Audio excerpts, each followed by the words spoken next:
જલારામ બાપાની 225મી જન્મ જયંતિ હતી, જે નિમિત્તે ધારી તાલુકાના ચલાલામાં ઉજવણી કરવામાં આવી। તો રઘુવંશી સમાજ દ્વારા જન્મ જયંતિની ભવ્ય ઉજવણી કરાઈ, જ્યાં ભજન કીર્તન કર્યા બાદ શોભાયાત્રા પણ કાઢવામાં આવી હતી।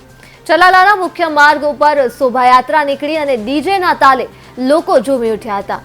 રઘુવંશી સમાજ દ્વારા મહાપ્રસાદનું આયોજન પણ કરવામાં આવ્યું હતું।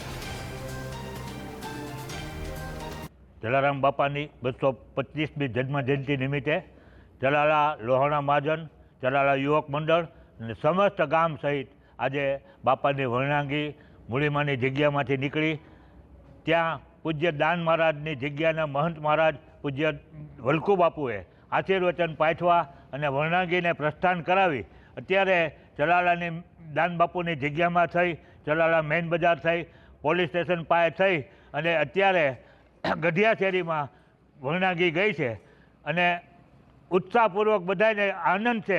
જલારામ બાપાનો પ્રસંગ હોય, અમારા ઘરનો પ્રસંગ હોય, આખા ચલાલાનો પ્રસંગ હોય, એ રીતે અમે ઉજવવા માગીએ છીએ।